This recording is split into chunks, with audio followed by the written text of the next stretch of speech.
SMTN.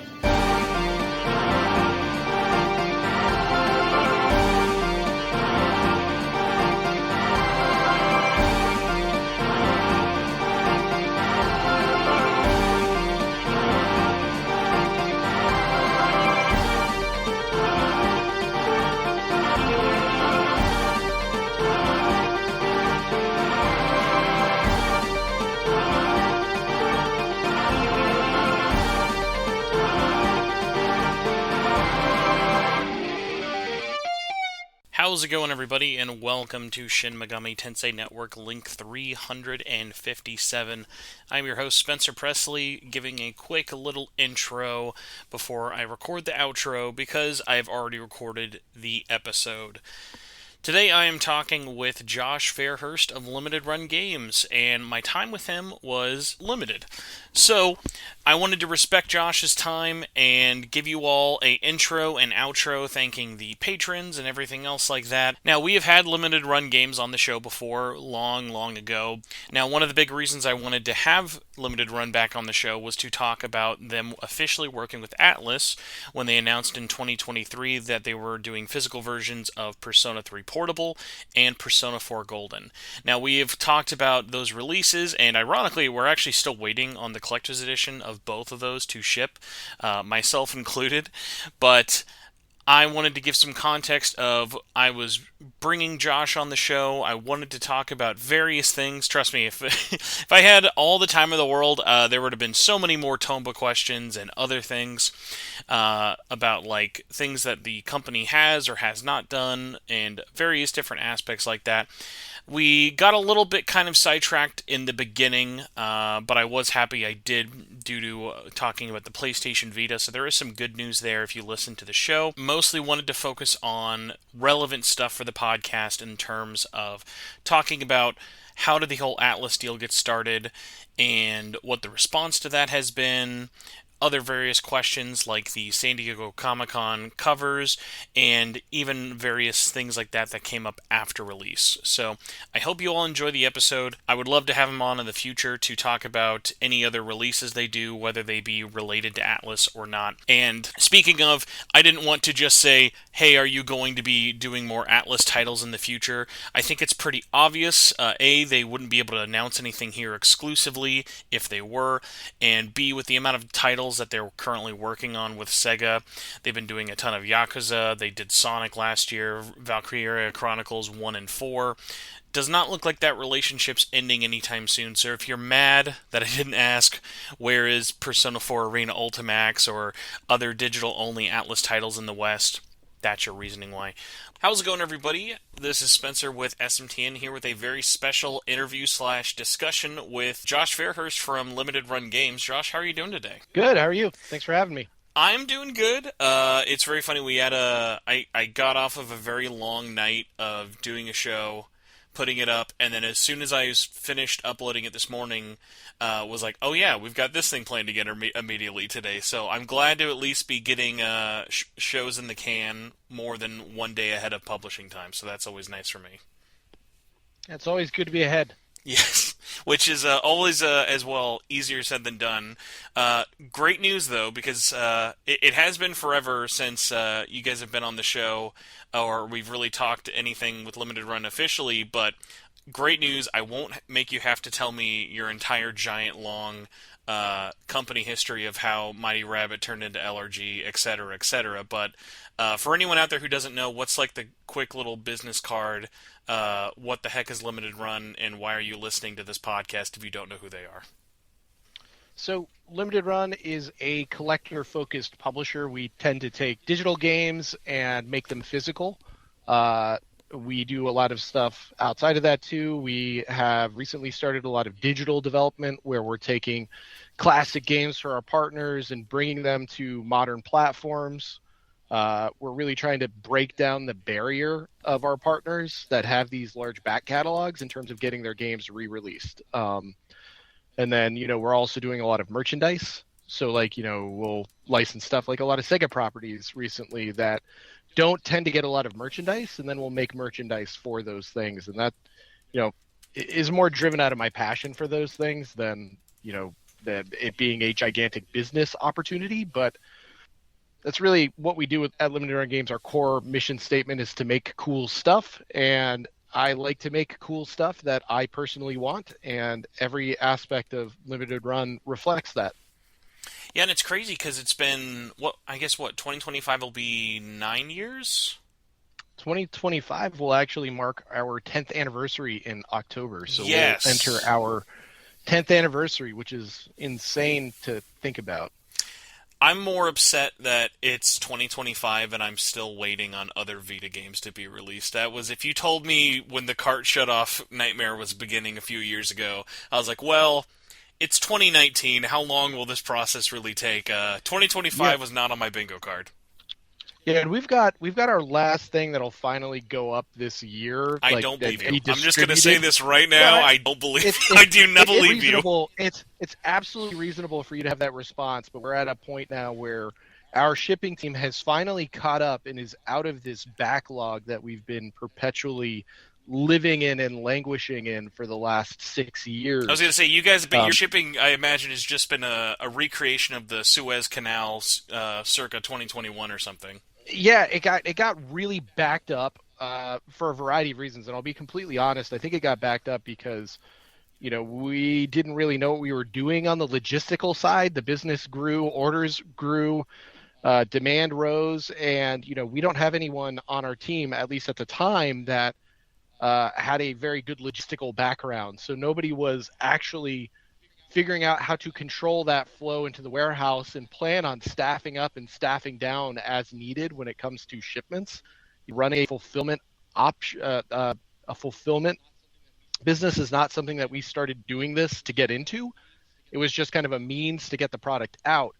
But when Douglas was fired from Limited, we hired a new COO who came in and actually had a background in shipping and logistics. This guy was the global head of logistics for Lego Interactive in the late 90s. He was there when they shipped like Lego Creator, Lego Island, Lego Racers, and he was in charge of their whole like logistical operation, soup to nuts. So when he came here to check out Limited Run for the first time, he saw it as a really interesting challenge. Like, how do I fix this situation that's in your warehouse?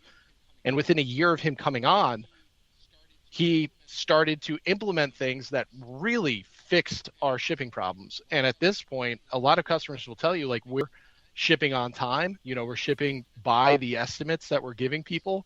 We still have products that get delayed because of whatever reason in manufacturing, like Shantae Risky Revolution, we just had to do a delay on because of Chinese New Year, interrupting the planned shipment because I think we sold like 16,000 copies of that, and they QA each individual cart to make sure it works. So somebody has to play 16,000 cartridges to verify that it's good and it's quality that it needs to be, and that got pushed out past Chinese New Year. So we let people know, but with this new system that we switched to, Purple Dot, we're able to update people better. We just have a much better operation. And what we've been waiting on with that last Vita title is because it wasn't something that we were necessarily planning to make money on.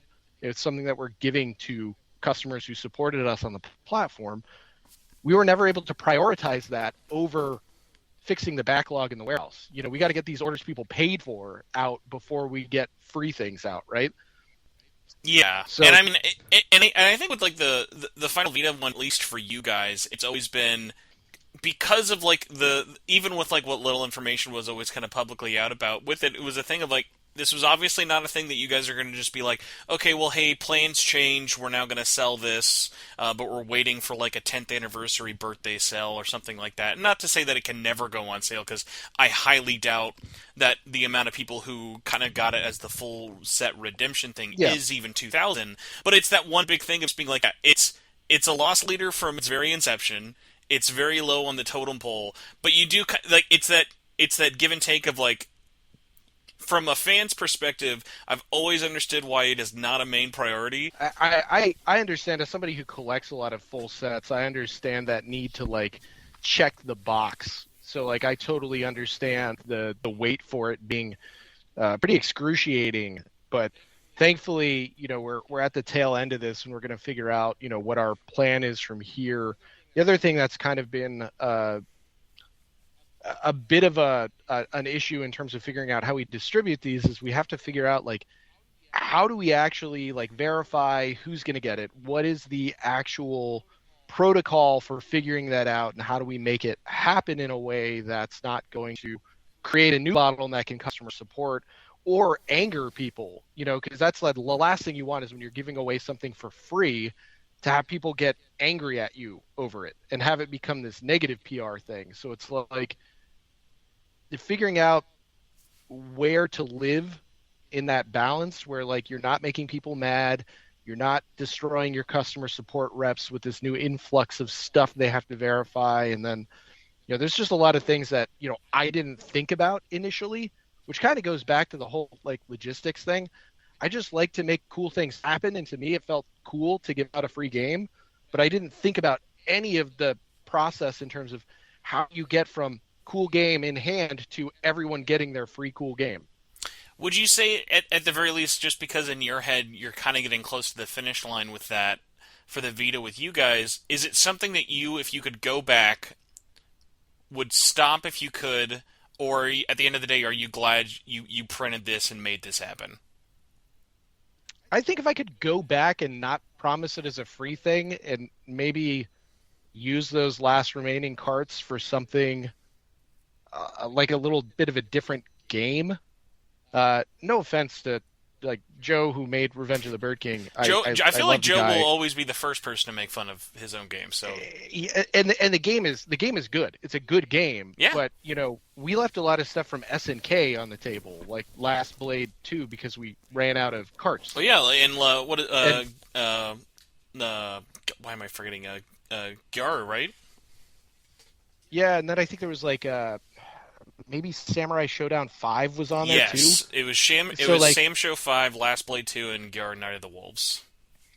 and I don't think a lot of people would disagree with me if I said that doing those games with those 2,000 carts would have been a better choice. I mean, I always because there are a couple, not a couple. There's still definitely a lot of big ones that like. I always like wanted like to reach out to the developers and be like, there are some games that I'm like just never made sense, never got with any of the bigger or smaller publishers for Vita, and like a funny one, especially just because of they announced like a big sales milestone this year, was like, man, I really wonder how no one went up to Concerned Ape to try and get Stardew Valley. Stardew Valley seemed like such a slam dunk for any publisher to get that one. So I feel like I tried for it and didn't get a response. Which again, Because at the which I think time, would make sense because like the game launched really late on Vita and really yeah, messy for a while. and I might be misremembering, but I think when it launched on Vita, the physical publishing rights for the game were with 505. And at the time, 505 didn't really want to work with any of the smaller publishers because they were a retail publisher themselves. They've subsequently worked with some of the other people in this space, so this is no longer the case for them. But at the time, at least, they were content to do their own retail releases. They didn't really want to prop up somebody that would be seen as a competitor. So it was a difficult game to like reach somebody that could actually make a decision for. I also tried for XCOM and Civilization with 2K, and they just didn't like the size of the opportunity. It just wasn't enough to move the needle with them. No, and I think that definitely makes sense with it. But I kind of want to move and pivot a little bit with it, just so I don't take up too much of your time with talking about the shipping logistics and everything for it. Because obviously, you guys know better than anyone. Like one of your biggest complaints out there is ship time, Mm-hmm. and it has definitely improved even from like an outsider's perspective. Like I used to, and I was always very public about it of like how much of a ride or die I was for you guys. And ironically, it wasn't like the shipping time that ever broke me. It was apparently Star Wars, which was boy, what a like on the long laundry list of reasons people like dropped limited run full set collections. I've never met someone who was like, oh, it was Star Wars that broke me. Star Wars is like Yeah. that funny one of like, listen, I love you, Star Wars. I can't do it. I gotta pick and choose my battles now. I can't be bringing home these blister packs. My wife will see right through me. It will just be like Yeah. Vita, she gets Switch, she gets PS4, PS5, she totally gets. Star Wars is like no. She was immediately gonna call me out for frauding on that one. But The funny thing though with I think that the discussion around ship time is an interesting nuanced one because very few people kind of understand the process, and you guys are always pretty open about how everything works, especially from that transition of when it was originally limited numbers for everything and then open pre-orders for various things. And I'd say definitely for the most part now, it's most, if not everything, is always going to be open.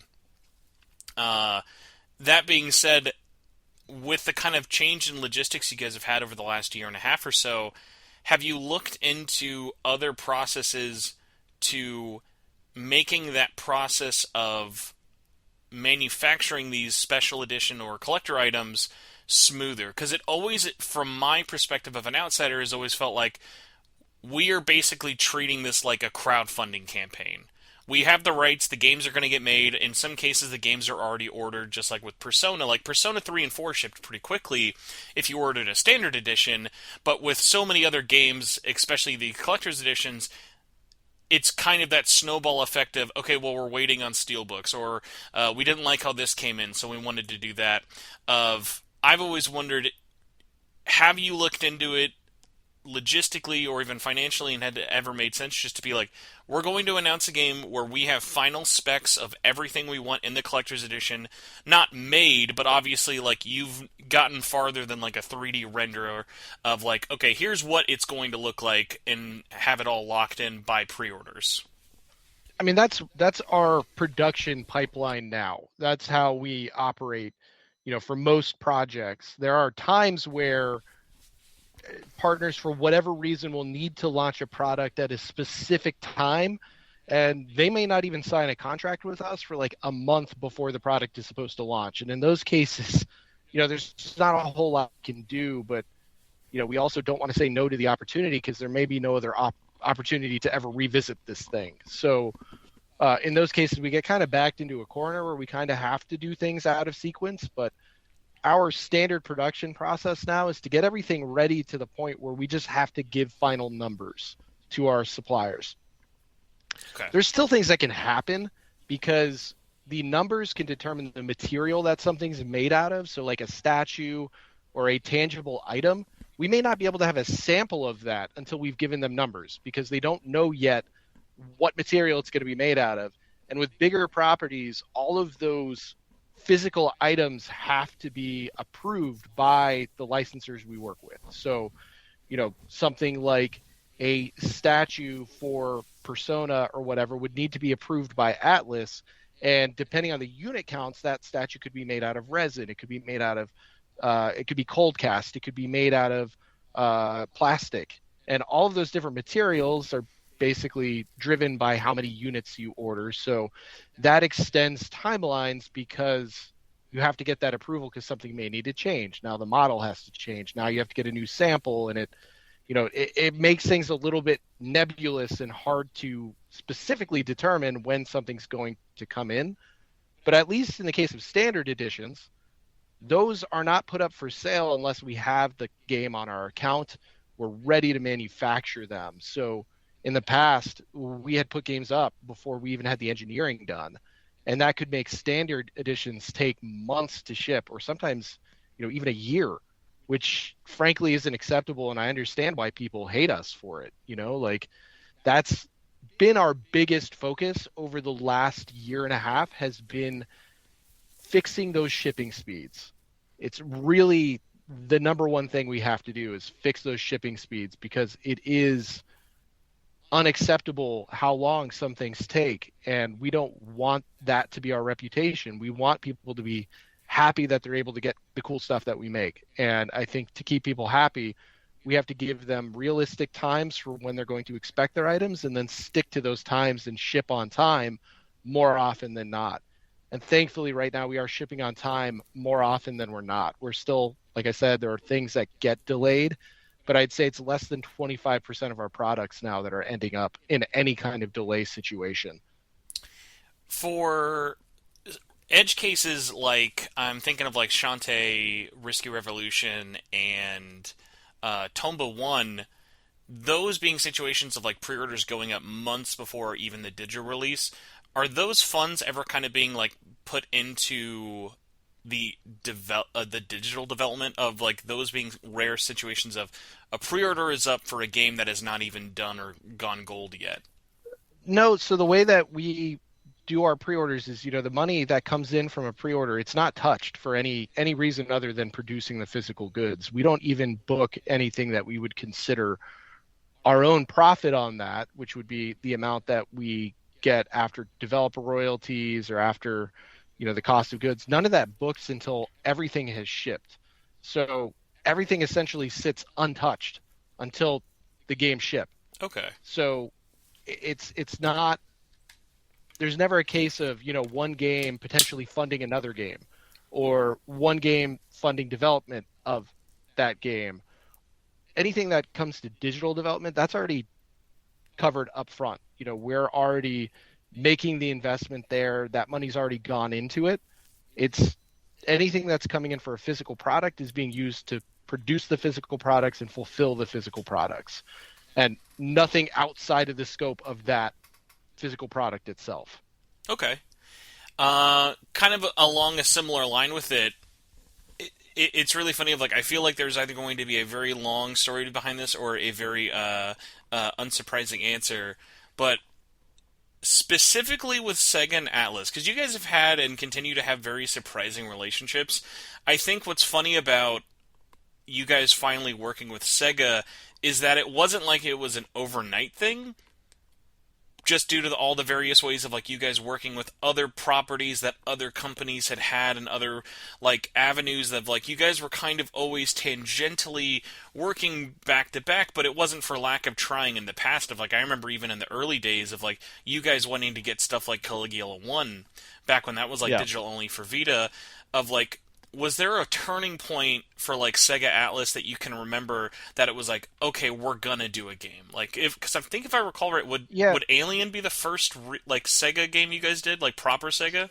Yeah, Alien was the first game we released that actually had the Sega logo on the packaging.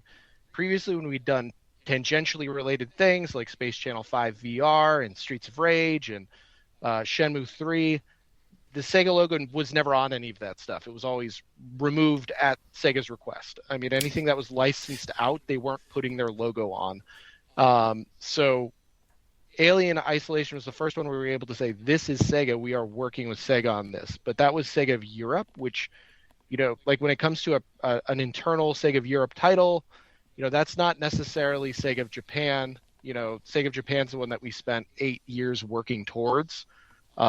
And that was a lot of kind of constant effort on that, figuring out any angle we could to get a partnership going with them. And the breaking point on that was that James Milkey, who was one of our producers, he's doing business development with me now, but previously was doing a lot of ESRB rating submissions. He had worked in the game industry for a very long time. He was editor-in-chief of Electronic Gaming Monthly and a bunch of other magazines, and he had a good relationship with Shuji Utsumi at Sega. And Utsumi-san was very high up and was one of the kind of key movers and shakers within the company. He's one of the highest up now after a recent promotion, but he was good friends with James, and James was able to sit down with him, I think in Tokyo, and really talk to him about Limited Run and what we do. And thanks to James, his interest was piqued, and we were able to get a meeting at GDC. I don't remember what year that was, but through that meeting at GDC, I was able to really sell them on our fandom for their games. And that's really what kind of allowed us to get Persona 3 and Persona 4 across the line for the first time. They got a sense that, we were genuine fans of their properties, and we're going to do right by them and make something that would excite fans and be successful. And it worked out because after those games, we were able to discuss kind of the full slate that we've been doing this year, and hopefully even more stuff beyond this. So are you telling? hopefully this So just are you becomes telling very- me that for anyone out there who's mad you're re-releasing a bunch of Yakuza games, we can just blame Persona 3 and 4 for being so popular? We'd be like, listen, guys, this wouldn't have Well, happened if you bought all these games. the Yakuza games were kind of me listening to the Xbox community because the Xbox community is extremely loud on social True. media. And they're always saying, why are we not getting this on Xbox? Why are we not getting this thing on Xbox? And I'm like, okay, let's try this out. We've got a major AAA game from Sega that has never had a physical release on Xbox. I have an opportunity to do all of the Yakuza games on Xbox.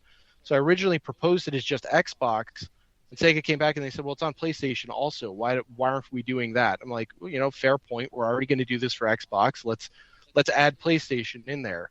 So really, the PlayStation stuff is just kind of a side product of the Xbox focus. The idea was to get these to Xbox fans for the first time in physical form, but not, leave Sega in a position where the people on PlayStation that want it go, well, why don't we have it? Because we'd get that inverse thing of what Xbox people are usually feeling, where they're the ones left out. Now the PlayStation people would be. So not wanting to, die on a hill saying we don't need to do PlayStation. I'm like, why not? Let's just throw it in there. So that's kind of the genesis of that. But moreover, I kind of felt like this thing where, getting to do Yakuza 5 standalone felt very substantial because, you may remember like 6 or 7 years ago, Yakuza 5 was the first kind of digital only Yakuza game. And it never got a standalone physical release. First time we got it was in that trilogy. They made a PS3 case that was kind of a commemorative thing to be like, hey, cool, here's this. But we never got a release of just Yakuza 5. So to me, that kind of felt substantial in a way because we chased that game really hard back in the PS3 days and, never got a positive response. So getting to make that full circle now, I don't know, that's kind of cool for me. But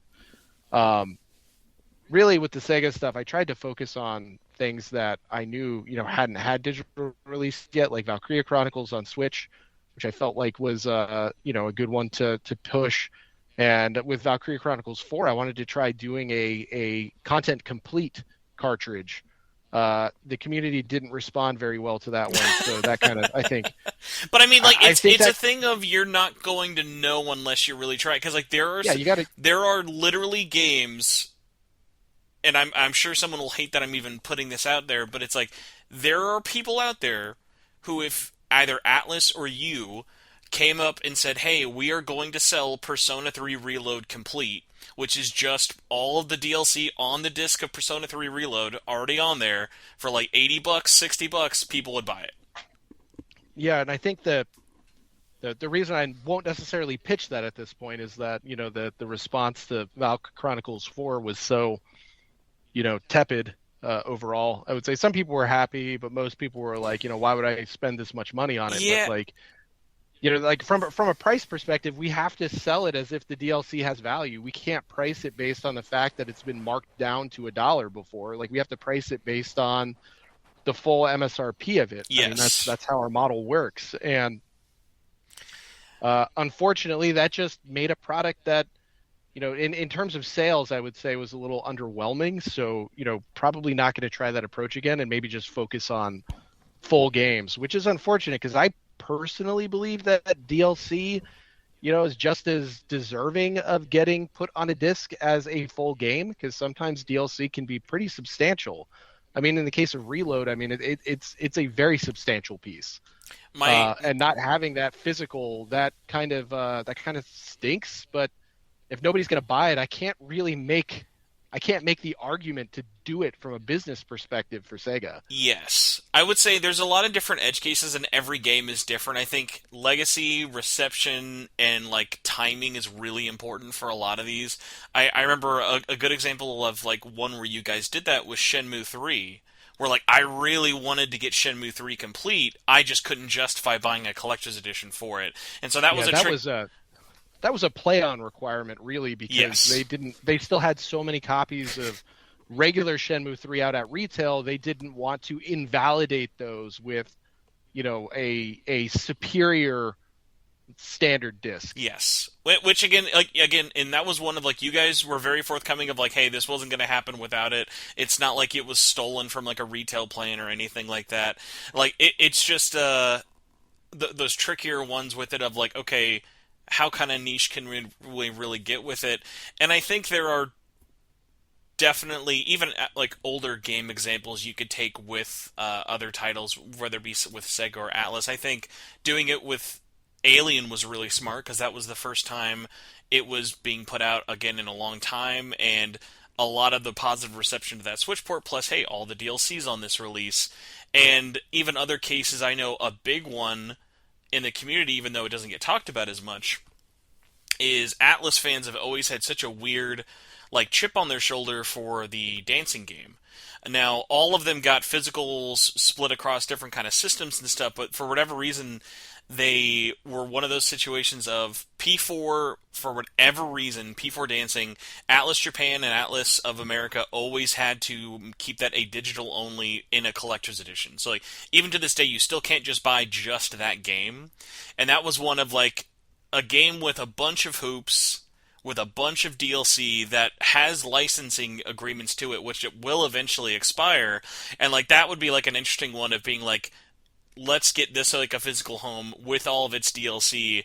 And that one kind of sells itself in the sense of like these will eventually get delisted in some way, shape, or form, and will really have no kind of history for it. So even though those like dancing games may not be the most popular, there's still going to be like an audience for it. Yeah. But I actually going back to the Atlas one with it, are you able to either say or do you remember when was it either brought up or kind of the discussion began of really talking about you guys would be putting out physically Persona 3 and 4? So I mean, I pitched Persona 4 and Arena Ultimax, I think, first to Atlus. Oh, Because that's not don't hurt me and say Ultimax isn't going to happen now. that one's not on Switch. I mean, it's not in our plans right now, but that was the first thing I pitched to them was that. And then shortly after that, I think that's when they announced that P3P and P4G were coming to Switch and PlayStation and Xbox. And I was like, if you're not doing this physical, this is how much we'd be able to do. And at the time, it was a very, very strong, like, no, we're going digital only on this. If we wanted to do retail, we'll do it ourselves. And that's kind of the response we got from a lot of companies very often was, if we were going to do physical, we would do it ourselves. Because a lot of these companies are content to just do digital because when you're talking, like one of the biggest complaints I see about limited run is people are like, I can't believe they're, stealing these releases from retail. And it's like, we're not stealing them from retail. These are games that would never go physical because retail is a hassle. Most companies, unless the opportunity is gigantic, they don't want to deal with retail because you have life cycles you have to manage. You're talking about sending a product into the retail stream and having to manage it over the course of years. You have to pay somebody to do that, to like make sure that, they're staying on top of Walmart's supply, staying on top of GameStop's supply. And all that time, the retailers are taking a huge chunk of the sale. So you're making less than you would digitally. So it's like, in a lot of cases, it's not worth it for the publishers to take these products to retail. So yes, they could do it, but they're not going to because it's not worth that additional hassle. But, that still won't stop them sometimes to say like, to us, if we were going to do it, we would, because they haven't worked with us. They don't know, how easy we make the process. They don't know how our business model works. And it really took that meeting that James had with Utsumi-san to really tell Sega how we work and how we operate to pique his interest and, allow us to really make a proposal. And that's the point at which we were able to submit P3P and P4G and actually get some traction on that. And I would say, from GDC that March, that discussion kind of lasted until we launched the product in October. So it was about 7 months, from when we kind of had a good feeling it was going to happen to when the product actually launched. That's really interesting, yeah, because those games had such an interesting release for the longest time of will they, won't they with physical. And I think one of people's biggest worries was when it was announced, is like you said, they were thinking, okay, well, this is just one of two things. One, this is taken away and they were going to do retail and you guys came in, which was definitely not the case because it's not like Atlus is not publishing games physically. They're still putting out plenty of stuff out at retail. But also at the same time, and I'd emailed you about this back in 2023 when these games got announced of, a really big concern is thankfully not as much of a common case anymore, but a lot of people, myself included, were worried was going to happen was these games are going to be put up for pre-order through you guys, and then 6 months after shipping them all, Sega's just going to come out with like a $40 double pack, and immediately Yep. just like one up on us. And I And was sometimes that can happen, and sometimes it can be a result of our success. yeah. Like with No More Heroes 1 and 2, our partner didn't really think that there was going to be a lot of demand for the physical product, and then it ended up being one of our most successful products we'd ever done. And I think that surprised them, and it is kind of why that double pack came out in Asia afterwards, because it was kind of immediate from the results of our sale. There is demand for this physical product, and this is just me. This is conjecture from my side because I don't really know if where the reason that exists. But before we did ours, like we had to work to convince them to do it, and then after it's same thing with Grandia 2, Grandia 1 and 2. You know, we spent a very long time pitching on these products to make them a reality, and then after they were successful, that's when the Asian releases popped up. And I think those are a product of kind of the test market that we did. We showed that there was demand, and then boom, these Asian products pop up, and we can't really control that because another thing that people kind of believe is that we buy the rights to things we don't. Our agreements are always non-exclusive, so it's like, you know, our partners can always do another release with somebody else if they want, or through themselves. There's nothing ever keeping them from it. We don't have exclusivity over anything from our entire 10-year history.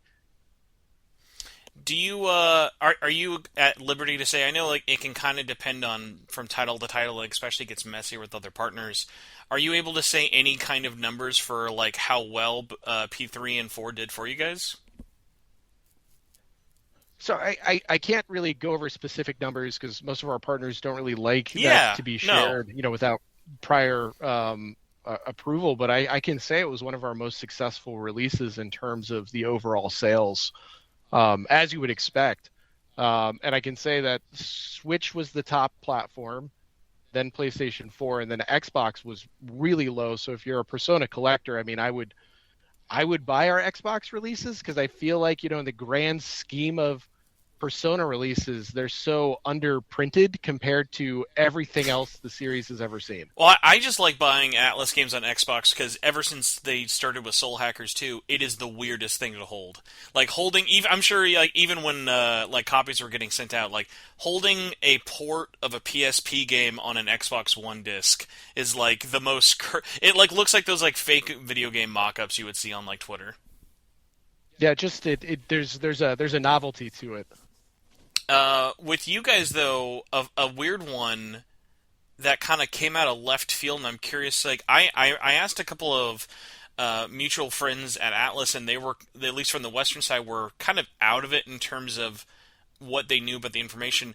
What was the deal with the San Diego Comic Con cover? Because that seemed so out of left field and very kind of unlike you guys in the sense of not doing a variant cover, but announcing it so kind of last minute and the covers being so minor of a difference.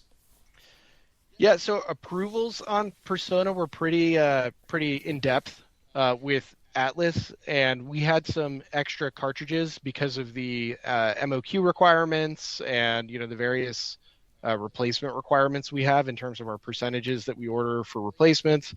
Or like, you know, it'd be a good idea to use some of these up for an exclusive, but in order to get that done, we really couldn't afford to take the time to get an entirely new cover approved just because of the detail that is involved in those approval processes.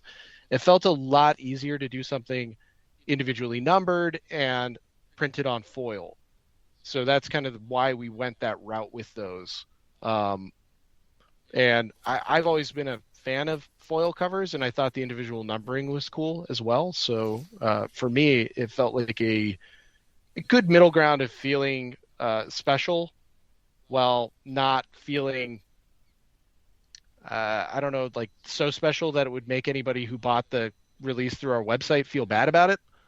I mean, I would say, at least I'm coming from someone who I missed out on the Comic Con ones of that came out at you guys could not have put a worse time for that to be put out for me. I literally got laid off from my job the week those came out, so I was like, well, I should not buy this. It's like I probably don't need two copies on each, because again, I'm a sicko. I can't just own one copy, so of course I have to have PlayStation, Switch, and Xbox versions of both, and the Yeah. same with the Comic Con covers. So, ironically, kind of a blessing in disguise because the foil covers didn't not excite people as much, but I think because they don't stand out as blatantly as like a different art or anything like that with it, I've been sort of surprised at how close to retail, or in terms of not retail, but how close in terms of market prices the Comic Con covers have been. So those are kind of been on my like Yeah, and I think to pick up list, which thankfully they haven't gotten too crazy for how small the print run was on all three platforms. yeah, and that was a little bit of the intent is really try to not make them feel so insanely special Oh yeah, like versus the regular imagine edition. like the worst case scenario. You guys got Sojima to make an exclusive drawing, and it's only on these like three Yeah, 4,000 copies. Like yeah, I'm sure that would not be a bloodbath. yeah. No, I have a feeling that would be a case where I would get death threats. So, it's that is not something I ever. There's never a point in my career where I've said, I want to do something that will make people mad. So there are a lot of times where I actually try to think of ways to mitigate people being upset. Like I try to think of every angle that might cause someone to be upset so I can say, here's the thing we should do to avoid that. And, in this case, one of those things I think it was trying to do something that didn't feel so overtly special that it would create a crazy situation. As a fan of the series, if you had carte blanche to put whatever kind of official art on there, would you have had anything in mind of what you would have liked to use? Just because there is so much art from both of those games out there. Yeah. Well, I mean, this isn't necessarily, pertaining to the cover art variant, but uh, I Rise was my waifu in Persona 4, so I tried to do a skateboard with her in the bikini art, not to make myself sound like a perv Listen, or listen. a We all know weirdo how or the game anything, but starts. The game starts with her yeah, in a bikini. You're yeah. just So clicking the so buttons. so there's a piece of art that was put up on the Persona 4 website, Japanese website, a long time ago of her in a bikini, and we tried to put that on a skateboard because we thought it would have some kind of, I don't know if you remember hookup skateboards, but they were the ones Yeah. with like the anime Hmm. girls on them. And we felt like it would kind of have similar vibes to that. Then I was checking a box with Rise, but we weren't able to use that piece of art for it. So, ultimately that got rejected. And I feel like if I had carte blanche to do, whatever I wanted and could just do across our entire spectrum of Persona 4, I got one item I could just put whatever I want on it. It would be that skateboard. I would do that skateboard in a heartbeat. Okay. No, yeah. The that is such a kind of specific niche culture of like and if anyone out there does not know, yeah, like please like look up like the old like anime like hookup like skateboard decks. Like it was definitely like a vibe. It's still a thing even like now. Like I remember I've seen some that I'm surprised like official animation companies have kind of signed off on, but it's like there it's just like vinyl. Like there's just enough of a crazy like ravenous fans out there who's like, hey, do you want like a normal $80 skate deck with a print on it, or do you want like a $200 Bulma in a bunny suit outfit skateboard? And there you go, Yeah. you want the Bulma bunny suit one because of course. And I really wanted to do something in, the collector's editions or the merch that like played off of the relationship aspect by having all of the different possible dating opportunities represented somehow, but like because there's so many, it just felt like it would have been infeasible for me to come up with something for everybody.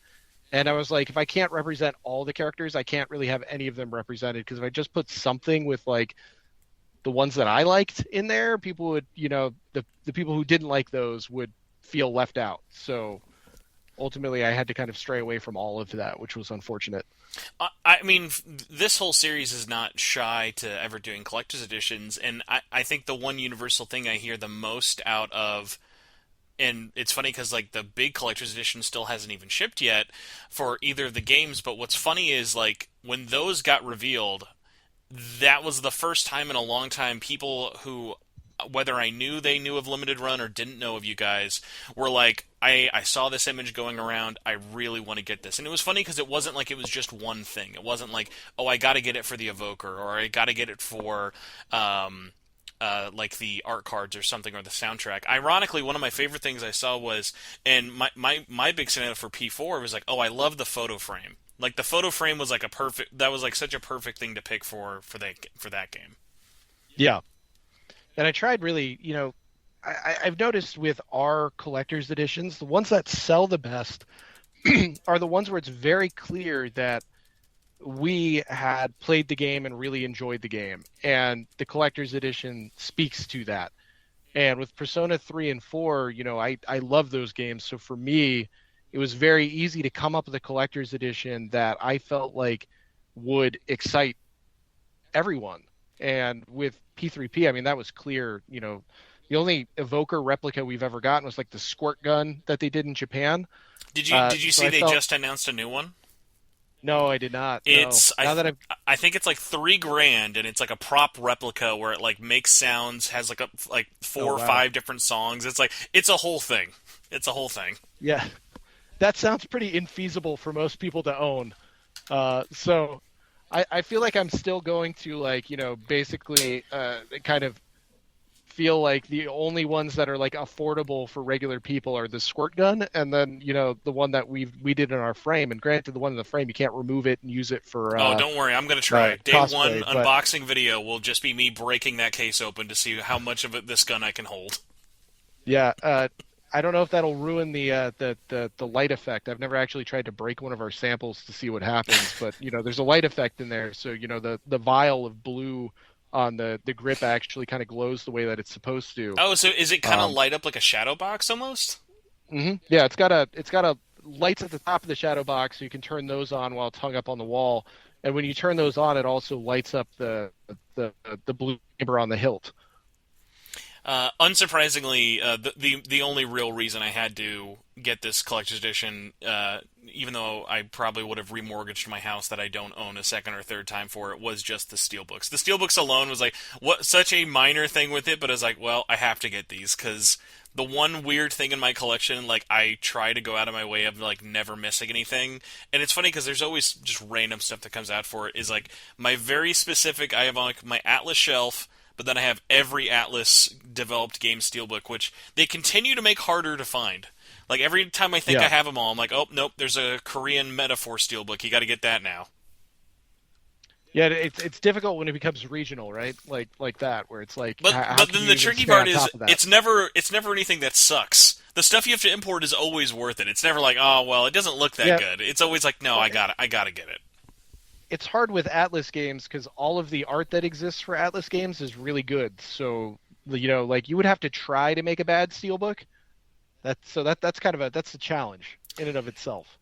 For you, I know you've been much less kind of. I know you still sort of listen and are keeping like your finger on the pulse in terms of like the reception to everything you guys do with it.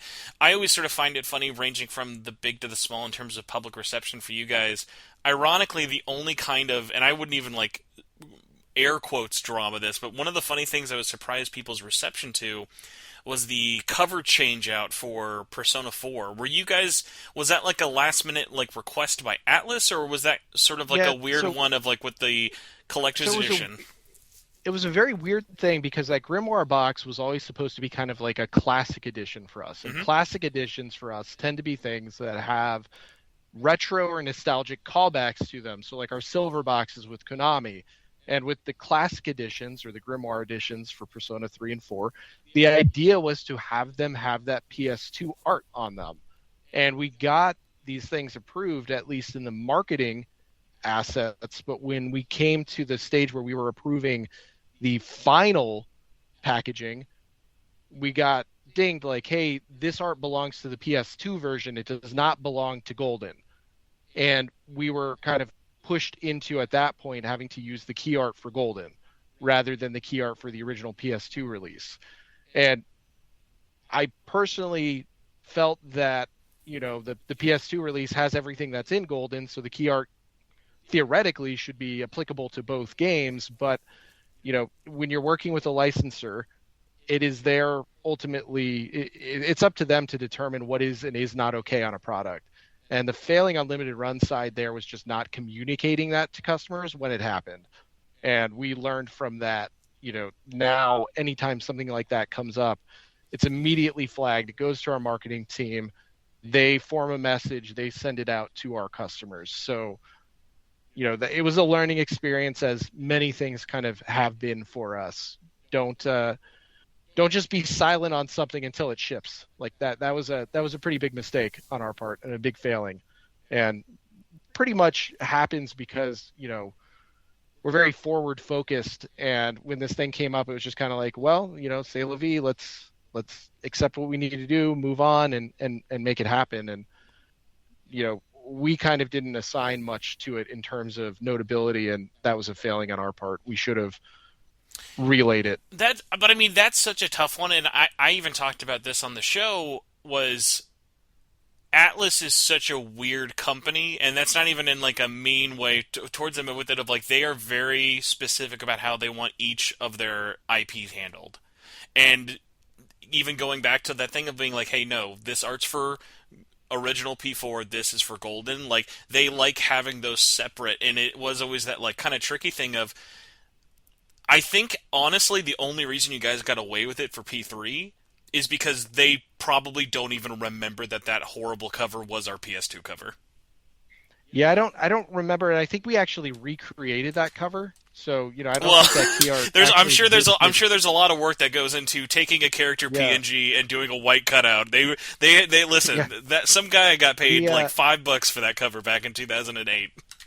And Atlus was doing some weird covers back then. They did the River City Ransom on GBA cover that they used the GameStop artist for. You remember the guy that you're was doing right. all those, I always forget about that one. That one's that's a choice. That era of Atlus cover art was odd, and I think that current Atlus is very deliberate about what they choose to put on their products, which is extremely good. It's good that they are looking out for their brands to that degree. So on my side, I'm not bothered by the fact that request happened. Limited Run failed in terms of communicating it to our customers. We really should have been at the forefront of saying, hey, this happened. If you want to cancel your order, here's your path to do that. And honestly, I don't think many people would have canceled it. I think most people would have just appreciated the heads up. Yeah, because at the end of the day, they're wanting the game. Nothing on the inside changed. It wasn't... like I said, it is the least controversy of a thing, but I think from a historical aspect, it is an interesting discussion of like, hey, was this a you decision? What was the hows and the whys, and less like, let's get our pitchforks and torches out, Yeah, and again, we deserve the criticism for not communicating that change. I mean, that is completely legitimate. We should have communicated it, and any anger around it is extremely acceptable and understandable. It's situations like these that allow us to grow and become better at what we do. And I have to fully accept when we have failings on our side. Would you say, whether internally with LRG or from reactions or discussions you've had with Sega after the release, were they surprised at how it did? Was it a thing where they're like, okay, this is a great first step for future opportunities? What was the kind of takeaway outside of, obviously it wasn't like it was going to flop, but I think it can kind of range between, hey, we did really good, or wow, this did way better than we ever thought. So, I mean, it was successful enough to continue our partnership. I don't necessarily know how they personally reacted to the sales numbers. The email, doesn't really convey emotion very well. So it would be hard for me to specifically know, if they were surprised or if they were excited by it. But I think certainly the success of that is what drove us into being able to do Sonic X Shadow Generations, the collector's edition for that, and being able to do Yakuza, Virtua Fighter, and Valkyria Chronicles. So, it was a very important stepping stone in terms of building that relationship. It kind of proved that, we were able to do a release, be successful, and meet or exceed the estimates that we were giving them. So, it gave them a level of trust and faith in us to be able to execute, which was very important. As a fan, not only of like video games, but like kind of like even like specifically with like Persona 3 and 4 or just Atlus games in general, if given, not even if given the opportunity, from you as a fan, we're going to just use Persona 6 as just like, hey, we know what's happening, but the obviously is not an official thing. You personally, since you are working with a publisher who's still actively putting stuff out, obviously you guys didn't do anything with Metaphor, Persona 3 Reload, or even Unicorn Overlord. If something came up like a situation with a Sonic X Shadow, is that ever a situation where are you happy to kind of get the reins to do a collector's edition for it? Or is there ever a part of you that's kind of like, oh man, I wonder what they would have come up with? Uh, no, because typically if we're doing the collector's edition, it's really them saying we're not doing one. In your region. Like with Sonic X Shadow Generations, they were doing one in Japan, but they were not doing one outside of that. Mm-hmm.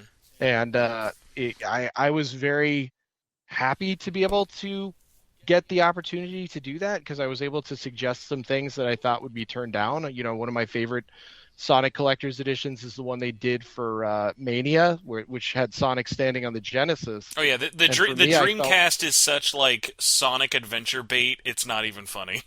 Yeah, so I just felt like doing a sequel to that statue of sorts with Sonic and Shadow on a Dreamcast. I was like, that's awesome. And then there's also a feature to it that, we weren't able to advertise it because it didn't get locked in. But when you press the power button on the Dreamcast, it plays songs from Sonic Adventure. Have you gotten the royalty checks for Live and Learn yet? Have you sent those Crush 40? It's going to surprise people when it happens. I don't actually think we got Live and Learn because it was specifically Crush 40, but we're working with Senue-san on the specific soundtrack, and I don't quote me on this. So, I mean, I guess you can quote me on it, but you can quote if you quote me on it. Make sure you include the part that I say. Yeah, no asterisks. I believe City Escape is on there. Oh, okay. And to me, that's all I need. I mean, yeah, City Escape I feel like I've always thought of because it is that first level song more than Live and Learn, but to each their own in terms of like all those memorable ones. But that's actually cool to know with it. I know we're going long. I had one last kind of question I wanted to do as an outro if you got a second before I let you get out of here. Yep.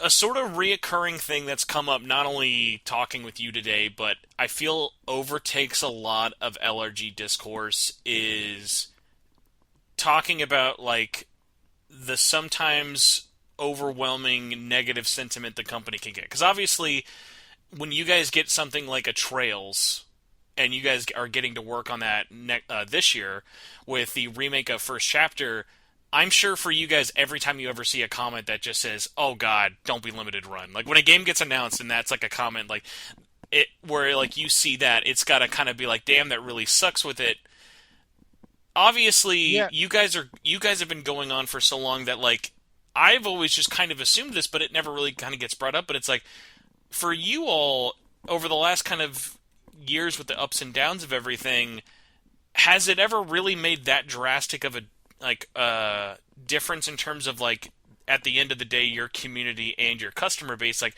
has it grown, has it shrunk, has it kind of ebbed and flowed through these different things of people either being for or against your favor? Yeah, so I think that to taking it back to the start of Limited Run, everyone liked us at first because we were the underdog. We were coming in doing things that were really disrupting physical distribution. While we were doing the strict limits, we were shipping very fast. So there wasn't a lot of reason to hate us. We were shipping fast. We were, people in Europe have always hated us because they feel like we're keeping the games out of their region. That's not really the truth. Like we have no exclusivity again. So there's no reason that our partner could not work with somebody in Europe to then do that release in Europe. But a lot of people kind of falsely look at it and say, well, Limited Run bought the rights, and that's why Europe's not getting it. And so a lot of Europeans hate us, and they have from the start because it's always been expensive to import our games. And that's fine. I totally get that.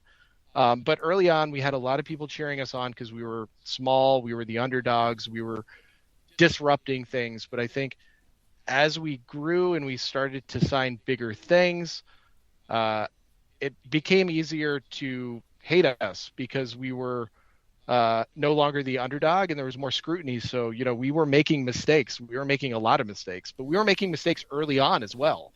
It's just like we got a lot more grace early on with the mistakes. And when we were doing these bigger things, that grace disappeared and it became hate very quickly. And now I'm just kind of focused on how can I fix a lot of these things that, are negatives. How do I fix our shipping speed? How do I get people to, understand that, we don't have exclusivity? How do I get people to understand that we're pre-order based? Because even in the early days, we were seeing like when people liked us a lot, when the sentiment around our brand was very positive, we were seeing a lot of people quit collecting because they'd miss a limited release. And then they'd say, screw it. If I can't have everything, I'm not going to collect limited run anymore. And that was happening so much that our customer base was actually shrinking. By like 2017, we had lost half of our customers. But then Switch, when that came out, we made it open pre-order. We saw that we were starting to build a much healthier customer base that, since they didn't have to fight to get those limited things, they were able to stick around until they didn't want to stick around. It was their choice to quit, not, us forcing it. But it was another thing that as time went on, I kind of wanted to almost break this necessity that people had to collect everything, because we pushed for that early on, but then I realized it was leading a lot of people to hate us. It was helping build some of that negative sentiment because people were having a negative relationship with limited run because they felt like they had to buy everything. So limited run just felt like a money sink rather than a place where they could get cool stuff. So, I almost tried to break people into cherry picking the things they wanted. And I feel like since we've started to push for that, the people that buy from us regularly, that are cherry picking, they're very happy and they just don't say anything. Oh So it's yeah, like, it's definitely the vocal minority, and I'm glad to hear that that's the case. Like I imagined it would be so, because like my biggest worry was always going to be if someone's disappointed you guys got a game over another publisher or it coming out officially through one avenue or another. I can understand that, but I always my biggest fear would be like I hope that it didn't send the wrong message of, oh well, let's not do it at all then. And I'm at least glad that people have been showing up and that for the most part there hasn't been any like damage that these games or these developers or you guys have had that's been like, oh yeah, okay, no, well this is going to sell worse because it's coming from you. yeah, nothing has ever come about because of something like that. Anytime there is a publisher working with us, I mean, they've gone and talked to everyone that they want to talk to. They don't just, our partners don't just talk to limited run and then say, we're going with limited run out of some arbitrary reasoning. They talk to other people and they go with us because we're offering them the best deal or we're the best partners for them. We're not necessarily buying these people out and, forcing anybody to work with us. Everyone kind of has, the free reign to go anywhere they want and publish their games any way they want. There's a big misconception that like, we pay people for this or that. Like there's a big conspiracy that we pay people, publishers, to leave English out of their releases in other regions. And that's not true. Our publishers will talk to me and they'll say, hey, we're going to do a release in Asia, and I'll say, hey, just to let you know, your sales in North America and Europe will be affected if you do this, but ultimately it's left up to them. We don't pay for it. And the reason I tell them that, a lot of people don't know this. This is business side. Most people probably won't care about it from a consumer perspective. But software that's made for the Asian market is sold at a much lower cost. Oh yeah. Because it's intended for communities and regions that have lower income, like Malaysia and, various East Asian countries. And because of this, the publishers are making a lot less money than they would normally make, which leads their products to seemingly be less successful overall because they may only be making $5 on a game where they could be making 20. And that's because they're selling these products into the Asian market, expecting them to go to the Asian market. And they're not realizing that there is a huge import and export market for these games where retailers are getting these games at like 40% of the MSRP and then selling them into the West, which is then harming their sales in the West, which again, it hurts the publisher and developer's perspective of how much a game is making, right? Because if they sell a game in the US and it doesn't meet their expectations, but they don't know, hey, that's because we sold it in Asia and 50% of the copies that were ever sold of this game into the US were people importing out of Asia. They don't know how to attribute those things. So they may say, oh, now the sequel's not coming to the US. We're not going to localize it. We're not going to do anything because our data says it sold well in Asia. It didn't sell well in the US. Or even they may not do a sequel because the Asian sales didn't make as much money as they could. So really all I do is I try to educate our partners on the fact that, if they want to have the full picture of the success of their game, they might want to consider doing things that'll kind of keep sales in the regions where they're intended so that the sales end up rallied where they're supposed to go. And I never tell people this is a requirement. This is something we're paying for. This is something you have to do. That has never been something that I've said. And there's this huge conspiracy that it's the opposite, that I kind of pay for it and I force people into that. And it's not. I just really want our partners to be successful because I came from a background of being a developer and not having money. And I know this is less relevant for partners like a giant partner like Sega who has tons of money, but it is still relevant to some of our partners like Edia in Japan. They're a smaller company. And, the $10,000, $20,000 of additional sales can help, and it can mean more products. And I think that it's important to help our partners make as much money as they can so they can keep making games. Because ultimately, what we as gamers want is more games, more cool stuff to play. No, yeah, I completely get it. And I always was a lot more accustomed to seeing that, especially from like a Japanese perspective, because Atlus was, for the longest time before their games were worldwide release, they were very notorious for not only region locking games sometimes, like even on region free systems, like I remember they did that with some of their PS3 stuff, but even specifically never wanting their games to have English or Japanese in the English product because they knew it would jeopardize their sales in their home territory, like kind of a reverse situation of when we have an English Asian game with an LRG game.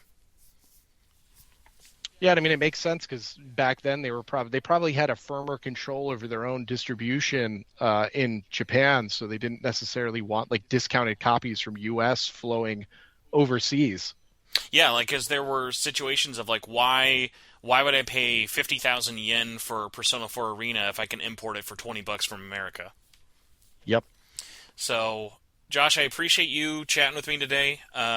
I can't tell you how many questions I wish I had the time to ask you for, but maybe by the time I see you next time, I'll have a very dusty Vita game on my shelf. We can talk about other things. I'll harass you for Saturday morning RPG 2 questions. I'm sure you're getting dozens of tweets about that every day. Yeah. Well, I'm not checking too much anymore because you really took a step back from social media. So thankfully, I'm not haunted by all the questions that are out there. Yeah, so where is either the best place that you would like people, if not following you online, what's like your, where's the best place for people to find Limited Run besides limitedrungames.com? Limited Run Games on X or Bluesky, either of those I think is where we're most active. We're also posting on Instagram, Facebook, so you can go on either of those, follow us. I'd say that's the best place to get news, and then, outside of our mailing list, which you can sign up on our website. But if you're following us on any of those social media platforms, you're liable to get our latest updates, announcements, and information. So yeah, definitely follow us on one of those platforms. Awesome. Well, yeah, thank you again. I am eagerly anticipating my gun in a case that I'm sure will confuse all of my house cats who ever come over and say, "Why do you have half a gun in a box on your wall?" So that'll be, if that's not a conversation starter, I don't know what is. Oh, I'm sure. Depending on where you put it, it's going to start some conversations for sure. I was thinking master bathroom, just like There right you go. above the Yeah, toilet. and make sure you have it turned on. So when people come in, it's lit and they get the whole presentation. That was I had a very funny story of scaring the life out of my friend who helped me move into our last place because I forgot to tell him, or I guess not forgot to tell him, for whatever reason I had arranged my collector's edition boxes that every time this box was picked up or put down, the Luminous remastered box would not shut up. Oh wow.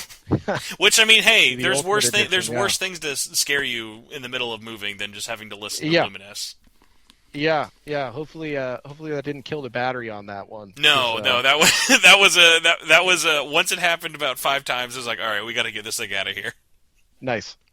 Uh, Cool. Well, thank you for having me on the show. I appreciate it. yeah, for sure. All right, that is the end of the episode. I hope you all enjoyed learning a thing or two. If you did, let me know what was your favorite part of the episode.